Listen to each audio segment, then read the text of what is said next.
Hi all, ഐബ്ലിസ് training സൊല്യൂഷൻസിന്റെ പുതിയൊരു വീഡിയോയിലേക്ക് സ്വാഗതം.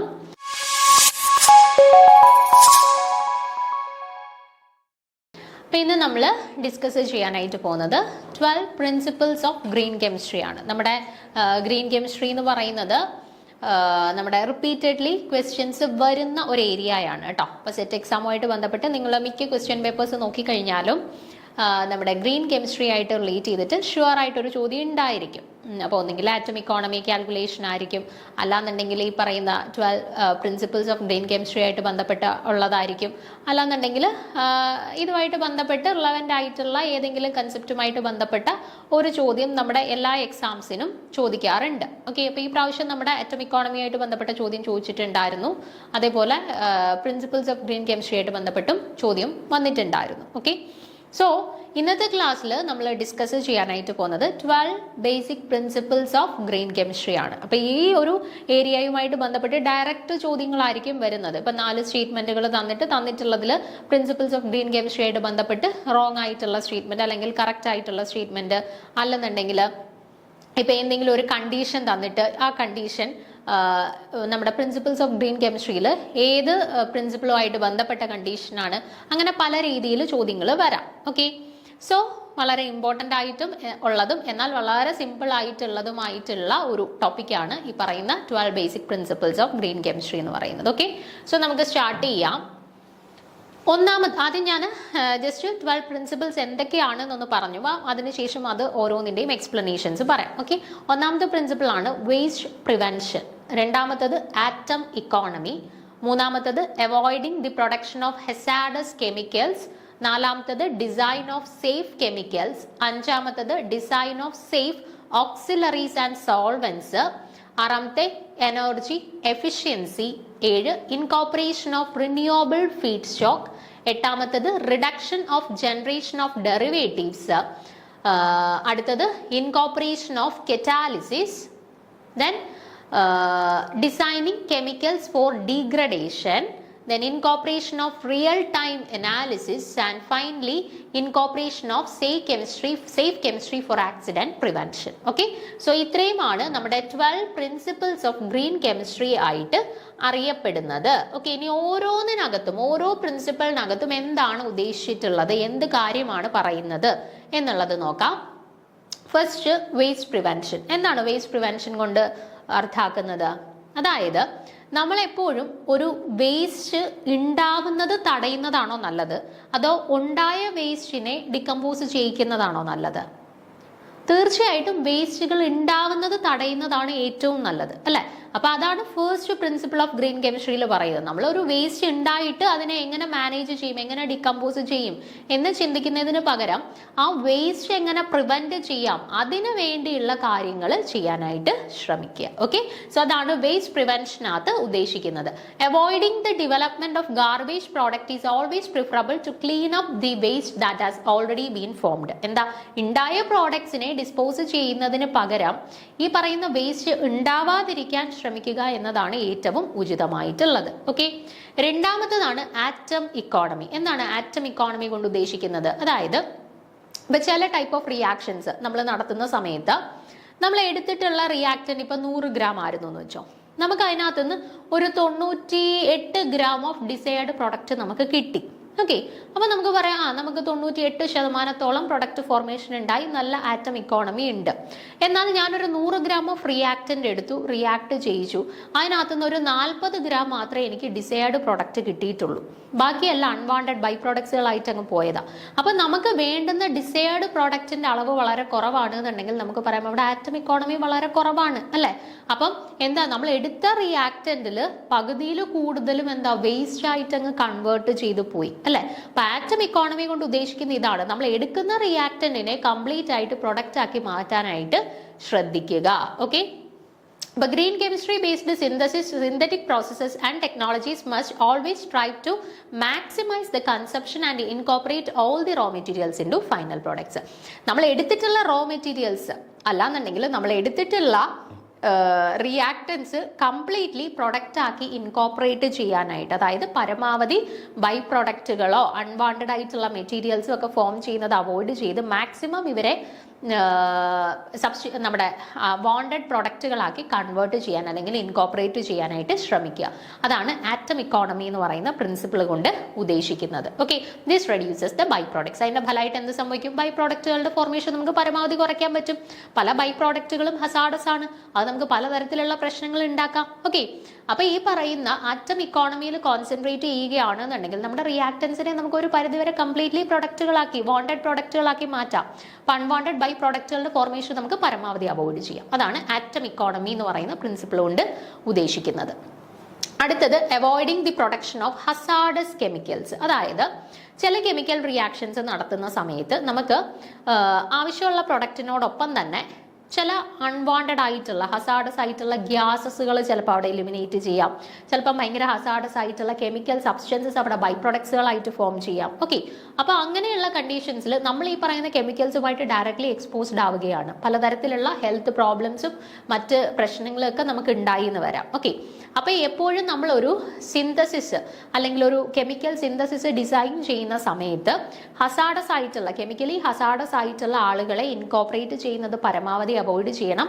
അതേപോലെ തന്നെ കെമിക്കലി ഹസാഡസ് ആയിട്ടുള്ള ബൈ പ്രോഡക്റ്റുകൾ അവിടെ ഉണ്ടാവാനുള്ള സാധ്യതകളും പരമാവധി അവോയ്ഡ് ചെയ്യാൻ ശ്രദ്ധിക്കണം. ഓക്കെ, സോ അതാണ് avoiding the production of hazardous chemicals കൊണ്ടിട്ട് അർത്ഥമാക്കുന്നത്. Reactions and processes that allows the synthesis of certain toxic substances that are harmful to human health must be optimised to avoid their production.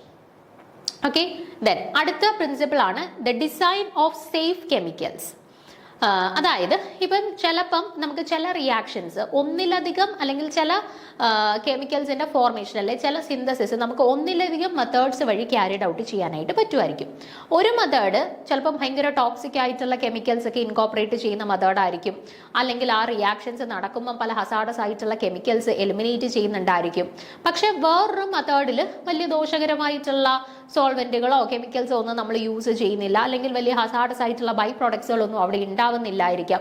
അങ്ങനെ രണ്ട് conditions ഉണ്ടെന്നുണ്ടെങ്കിൽ തീർച്ചയായിട്ടും നമ്മൾ രണ്ടാമത്തെ method വേണം opt ചെയ്യാനായിട്ട്. ഓക്കെ, അപ്പൊ അതാണ് ഈ പറയുന്ന ഡിസൈൻ ഓഫ് സേഫ് കെമിക്കൽസ് കൊണ്ട് ഉദ്ദേശിക്കുന്നത്. നമ്മൾ എപ്പോഴും ഒരു സിന്തസിസ് ഡിസൈൻ ചെയ്യുന്ന സമയത്ത് സേഫർ ആയിട്ടുള്ള കെമിക്കൽസ് യൂസ് ചെയ്തിട്ടുള്ള സിന്തസിസ് ഓപ്റ്റ് ചെയ്യാനായിട്ട് ശ്രമിക്കണം. Okay, so when designing the chemical products that perform a specific purpose, care must be given to ensure that the chemicals is as non toxic to humans and the environment as feasible. Okay, so അതാണ് നാലാമത്തെ principle പറയുന്നത്. Then അഞ്ചാമത്തെ principle നോക്കുക, design of safe auxiliaries and solvents. അതായത് നമ്മൾ മിക്ക chemical റിയാക്ഷൻസും സിന്തസിസും ഒക്കെ നടത്തുന്ന സമയത്ത് ഒരു സോൾവെന്റ് മീഡിയം നമുക്ക് ആവശ്യമായിട്ട് ഉണ്ടാകും. ഓക്കെ, ഒരു സോൾവെന്റ് മീഡിയത്തിന്റെ പ്രസൻസിലായിരിക്കും നമ്മൾ സിന്തസിസ് ഒക്കെ നടത്തുന്നത്. ഓക്കെ, അപ്പൊ ചില കേസസിൽ ഈ സോൾവെന്റ് എന്ന് പറയുന്നത് വളരെ ടോക്സിക് ആയിട്ടുള്ള സോൾവെന്റ് ആയിരിക്കും. നമ്മൾ എപ്പോഴും എക്സ്പോസ്ഡ് ആയിട്ട് വരുവാണെന്നുണ്ടെങ്കിൽ വളരെ പ്രശ്നങ്ങൾ ഉണ്ടാക്കാൻ കാരണമായിട്ടുള്ള സോൾവെന്റുകളായിരിക്കും. ഓക്കെ, പക്ഷെ അതിനൊക്കെ പകരം നമുക്ക് ഗ്രീൻ സോൾവെന്റുകൾ, വാട്ടർ പോലെയുള്ള ഗ്രീൻ സോൾവെന്റുകൾ യൂസ് ചെയ്തിട്ടും സിന്തസിസ് നടത്താം. അപ്പം നമ്മൾ കെമിക്കൽസുമായിട്ടുള്ള എക്സ്പോഷർ നമുക്ക് പരമാവധി കുറച്ച് കൊണ്ടുവരാനായിട്ട് പറ്റും. ഓക്കെ, അപ്പൊ അതാണ് ഈ പറയുന്ന design of safe auxiliaries and solvents. നമ്മൾ ഡിസൈൻ ചെയ്യുന്ന സമയത്ത് ഈ പറയുന്ന റിയാക്ഷൻസ് ഡിസൈൻ ചെയ്യുന്ന സമയത്ത് തന്നെ ഓപ്ഷണലായിട്ട് നമുക്ക് അവിടെ ഗ്രീൻ സോൾവെന്റുകളും ഓക്സിലറീസും ഒക്കെ യൂസ് ചെയ്യാൻ പറ്റും എന്നുണ്ടെങ്കിൽ സേഫ് ആയിട്ടുള്ള ഓക്സിലറീസും ഗ്രീൻ സോൾവെന്റുകളും ഒക്കെ പരമാവധി ഇൻകോപ്പറേറ്റ് ചെയ്യാനായിട്ട് ശ്രമിക്കുക. ഓക്കെ, അതാണ് അഞ്ചാമത്തെ പ്രിൻസിപ്പിൾ ആയിട്ട് പറയുന്നത്. ദെൻ ആറാമത്തെ പ്രിൻസിപ്പിൾ നോക്കുക, എനർജി എഫിഷ്യൻസി. അതായത് നമ്മളെപ്പോഴും ഭയങ്കരമായിട്ടുള്ള എനർജി കൺസ്യൂം ചെയ്യുന്ന റിയാക്ഷൻസ് ഓപ്റ്റ് ചെയ്യരുത്. ഓക്കെ, ഭയങ്കരമായിട്ടുള്ള എനർജി കൺസംഷൻസ് യൂസ് ചെയ്യുന്ന പ്രോസസ്സ് നമ്മൾ ഡിസൈൻ ചെയ്യരുത്. എനർജി എഫിഷ്യൻ്റ് ആയിട്ടുള്ളത് അല്ലെങ്കിൽ പരമാവധി എനർജി എഫിഷ്യൻസി ഉള്ള റിയാക്ഷൻസ് എപ്പോഴും നമ്മൾ ഡിസൈൻ ചെയ്യാനായിട്ട് ശ്രമിക്കണം. അതാണ് എനർജി എഫിഷ്യൻസി കൊണ്ട് ഉദ്ദേശിക്കുന്നത്. Okay, to a great extent possible the amount of energy utilised by the process must be minimised. എപ്പോഴും ഭയങ്കരമായിട്ടുള്ള എനർജി യൂട്ടിലൈസേഷൻസ് ഉള്ള റിയാക്ഷൻസ് അവോയ്ഡ് ചെയ്യണം. കാരണം അങ്ങനെയുള്ള റിയാക്ഷൻസ് ഒക്കെ കൂടുതലും നമ്മൾ ലബോറട്ടറീസിൽ ക്യാരിഡ് ഔട്ട് ചെയ്യുന്ന സമയത്ത് എക്സ്പോഷർ ഒക്കെ ഉണ്ടാവാൻ അല്ലെങ്കിൽ എക്സ്പ്ലോഷൻസ് ഒക്കെ ഉണ്ടാവാനായിട്ടുള്ള സാധ്യതകൾ വളരെ കൂടുതലാണ്. സോ അത് പരമാവധി അവോയ്ഡ് ചെയ്യാൻ ശ്രമിക്കുക. അതാണ് എനർജി എഫിഷ്യൻസി വെച്ചിട്ട് ഉദ്ദേശിക്കുന്നത്. ഓക്കെ, അടുത്തത് incorporation of renewable feed stock. അതായത് നമ്മൾ ചില റിയാക്ടൻസ് യൂസ് ചെയ്തിട്ട് കെമിക്കൽ റിയാക്ഷൻസ് നടത്തും. ആ റിയാക്ടൻസ് എന്ന് പറഞ്ഞാൽ പെട്ടെന്ന് ഡിപ്ലീറ്റഡ് ആവുന്നതാണ് അല്ലെങ്കിൽ പെട്ടെന്ന് തീർന്നു പോകുന്നതാണ്. റിന്യൂവബിൾ അല്ല, നോൺ റിന്യൂവബിൾ ആയിരിക്കും. അപ്പോൾ അങ്ങനെയുള്ള റിയാക്ഷൻസിൽ നമുക്ക് അതിനെ റീപ്ലേസ് ചെയ്തിട്ട് റിന്യൂവബിൾ ഫീഡ് സ്റ്റോക്സ് യൂസ് ചെയ്യാൻ പറ്റും എന്നുള്ള സാഹചര്യം ഉണ്ട് എന്നുണ്ടെങ്കിൽ റിന്യൂവബിൾ ഫീഡ് സ്റ്റോക്സുകൾ തന്നെ ഉപയോഗിക്കാൻ ശ്രമിക്കുക. ഓക്കെ, അല്ലാത്ത പക്ഷം നമ്മൾ ഉപയോഗിക്കുന്ന ആള് ആ റിയാക്ടൻ എന്ത് ചെയ്യും, തീർന്നു പോകും. പിന്നെ നമുക്കത് ആവശ്യത്തിന് ലഭിക്കാതെ വരും. അപ്പോൾ എപ്പോഴും റിന്യൂവബിൾ ആയിട്ടുള്ള ഫീഡ് സ്റ്റോക്സ് കെമിക്കൽ റിയാക്ഷൻസിൽ യൂസ് ചെയ്യാനായിട്ട് ശ്രമിക്കുക. അപ്പോൾ renewable feedstocks and renewable raw materials must be favoured over non renewable alternatives. Okay ആണേ. ഇനി 8ാമത്തെ നോക്കുക, reduction in the generation of derivatives. അതായത് ചില കെമിക്കൽ റിയാക്ഷൻസ് നമ്മൾ ഡിസൈൻ ചെയ്യുന്ന സമയത്ത് സിന്തസിസിന്റെ ഫലമായിട്ട് പലതരത്തിലുള്ള ഡെറിവേറ്റീവ്സ് ഫോം ചെയ്യാം. അൺവാണ്ടഡ് ആയിട്ടുള്ള ഡെറിവേറ്റീവ്സ് ആയിരിക്കും, അത്യാവശ്യം ഹസാഡസ് ആയിട്ടുള്ള ടോക്സിക് ആയിട്ടുള്ള ഡെറിവേറ്റീവ്സ് ആയിരിക്കും ഫോം ചെയ്യുന്നത്.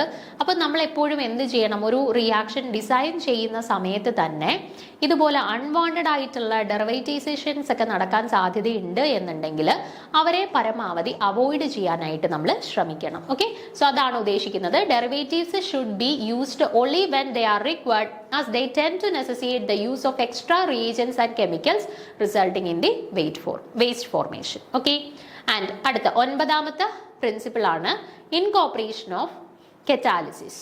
അപ്പം കാറ്റലിസ്റ്റുകൾ യൂസ് ചെയ്ത് ചെയ്യാൻ പറ്റുന്ന റിയാക്ഷൻസ് ആണെന്നുണ്ടെങ്കിൽ, ഇപ്പം ബയോളജിക്കൽ കാറ്റലിസ്റ്റുകൾ, എൻസൈംസ് ഒക്കെ എന്തെങ്കിലും ദോഷം സൃഷ്ടിക്കുന്ന ആളുകളാണോ? അല്ല. അതെല്ലാം നമുക്ക് എന്താണ്, ഹ്യൂമൻ മൈറ്റ് എക്സ്പോഷർ വന്നു കഴിഞ്ഞാൽ നമുക്ക് ടോക്സിക്കോ അല്ലെങ്കിൽ നമുക്ക് യാതൊരു തരത്തിലുള്ള ഹെൽത്ത് പ്രോബ്ലംസോ ഒന്നും തന്നെ ക്രിയേറ്റ് ചെയ്തില്ല. അപ്പം കാറ്റലിസ്റ്റുകൾ അല്ലെന്നുണ്ടെങ്കിൽ ബയോളജിക്കൽ കാറ്റലിസ്റ്റുകളായിട്ടുള്ള എൻസൈംസിനെയൊക്കെ യൂസ് ചെയ്തിട്ട് ഏതെങ്കിലും റിയാക്ഷൻസ് നമുക്ക് ക്യാരിഡ് ഔട്ട് ചെയ്യാൻ പറ്റുമെന്നുണ്ടെങ്കിൽ അങ്ങനെയുള്ള റിയാക്ഷൻസ് കൂടുതൽ ഫോക്കസ് ചെയ്യുക. കാറ്റലിസ്റ്റ് യൂസ് ചെയ്യുമ്പോൾ എന്ത് പറ്റും, നമുക്കിപ്പോൾ ചിലപ്പോൾ ഭയങ്കര സ്ലോ ആയിട്ട് നടക്കുന്ന റിയാക്ഷൻസിനെ പോലും നമുക്ക് പെട്ടെന്ന് സ്പീഡപ്പ് ചെയ്യാം, അല്ലേ? അപ്പോൾ അവിടെ ബൈ പ്രോഡക്ട്സുകളൊക്കെ ഫോം ചെയ്യാനായിട്ടുള്ള സാധ്യതകൾ അല്ലെങ്കിൽ ഡെറിവേറ്റൈസേഷൻസ് ഒക്കെ നടക്കാനായിട്ടുള്ള സാധ്യതകളൊക്കെ നമുക്ക് പരമാവധി കുറച്ച് കൊണ്ടുവരാനായിട്ട് പറ്റും. ഓക്കെ, അപ്പോൾ എവിടെയൊക്കെയാണോ കാറ്റലിസ്റ്റിനെ നമുക്ക് ഇൻകോർപ്പറേറ്റ് ചെയ്യാൻ പറ്റുന്നത്, കാറ്റലൈസ്ഡ് ആയിട്ട് റിയാക്ഷൻ ചെയ്യാൻ പറ്റുന്നത്, അങ്ങനെയുള്ള സാഹചര്യങ്ങളിലൊക്കെ കാറ്റലിസ്റ്റുകളെ യൂസ് ചെയ്തിട്ട് റിയാക്ഷൻസ് ക്യാരിഡ് ഔട്ട് ചെയ്യുക. ഓക്കെ, സോ അതാണ് chemical catalyst and catalytic reagents must be encouraged to lower the energy requirements of the chemical processes.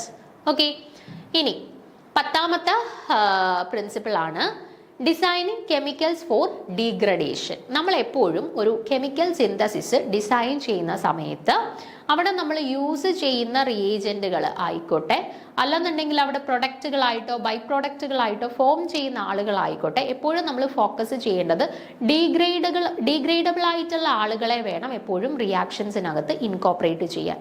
Non biodegradable ആയിട്ടുള്ള ആളുകളാണ് എന്നുണ്ടെങ്കിൽ അവരുടെ ഡിസ്പോസൽ എന്ന് പറയുന്നത് ഭയങ്കര ബുദ്ധിമുട്ടായിരിക്കും. അവിടെ എത്ര നാൾ കഴിഞ്ഞാലും അവർ മണ്ണിൽ ഡിഗ്രേഡ് ചെയ്ത് പോകത്തില്ല. എത്ര നാൾ കഴിഞ്ഞാലും അത് മണ്ണിൽ തന്നെ നിലനിൽക്കും. ഭയങ്കരമായിട്ടുള്ള ഹെൽത്ത് പ്രോബ്ലംസും കെമിക്കൽ എക്സ്പോഷേഴ്സും ഒക്കെ ഉണ്ടാക്കാനായിട്ടുള്ള സാധ്യതയുണ്ട്. ഓക്കെ, സോ ഇവിടെ പറയുന്നത് എന്താണ്, when creating a chemical product to perform a specific purpose, special care must be given to ensure that chemical is not an എൻവയോൺമെന്റൽ പൊല്യൂട്ടന്റ്. കേട്ടോ, എൻവയോൺമെന്റൽ പൊല്യൂട്ടന്റ് അല്ലെങ്കിൽ എൻവയോൺമെന്റിൽ ഡീഗ്രേഡ് ആവാതെ കിടക്കുന്ന തരത്തിലുള്ള ആളുകളെ പരമാവധി അവോയ്ഡ് ചെയ്യുക. Okay, then incorporation of real time analysis. അതെന്താ പറയുന്നത്, അതായത് ഇപ്പം എന്തെങ്കിലും നമ്മളിപ്പോൾ ഒരു റിയാക്ഷൻസ് ക്യാരിഡ് ഔട്ട് ചെയ്യുന്ന സമയത്ത് നമ്മൾ കൃത്യമായിട്ട് ആ റിയാക്ഷൻ നടക്കുന്ന സമയത്ത് തന്നെ അവിടെയുള്ള കാര്യങ്ങളെ മോണിറ്റർ ചെയ്ത് പോകണം. ഇൻ കേസ് നമ്മൾ മോണിറ്റർ ചെയ്യുന്നില്ല, എന്തെങ്കിലും ഒരു അപകടം വരാൻ സാധ്യതയുണ്ടായിരുന്നു, അപ്പോൾ നമ്മൾ കൃത്യമായിട്ട് അത് മോണിറ്റർ ചെയ്ത് പോവുകയാണെന്നുണ്ടെങ്കിൽ നമുക്ക് എന്ത് ചെയ്യാൻ പറ്റും, ഒരു ആക്സിഡന്റ് ഉണ്ടാവാൻ സാധ്യത ഉണ്ട് എന്നുണ്ടെങ്കിൽ നമുക്ക് അതിനുള്ള പ്രിക്വേഷൻസ് എടുക്കാം, അല്ലെങ്കിൽ നമുക്ക് അത് അവോയ്ഡ് ചെയ്യാം, അല്ലെ? പക്ഷെ കൃത്യമായിട്ട് നമ്മൾ ആ ഒരു റിയാക്ഷൻ മോണിറ്റർ ചെയ്യുന്നില്ല എന്നുണ്ടെങ്കിൽ പിന്നീട് അപകടം നടന്ന ശേഷമായിരിക്കും നമ്മൾ മനസ്സിലാക്കുന്നത്. പിന്നെ നമുക്ക് എന്തെങ്കിലും ചെയ്യാൻ പറ്റുമോ? ഇല്ല. അപ്പം നമ്മൾ എപ്പോഴും ഒരു ലബോറട്ടറിയിൽ ഒരു കെമിക്കൽ റിയാക്ഷൻ അല്ലെങ്കിൽ ഒരു കെമിക്കൽ സിന്തസിസ് ക്യാരിഡ് ഔട്ട് ചെയ്യുന്ന സമയത്ത് നമ്മൾ അത് കൃത്യമായിട്ട് കറക്റ്റ് ടൈമിൽ മോണിറ്റർ ചെയ്ത് കൊണ്ടുപോകാനായിട്ട് പ്രത്യേകം ശ്രദ്ധിക്കണം. Okay, so procedures and analytical methodologies should be improved to point where they can provide real-time data for monitoring. അടുത്തത് incorporation of safe chemistry for accident prevention.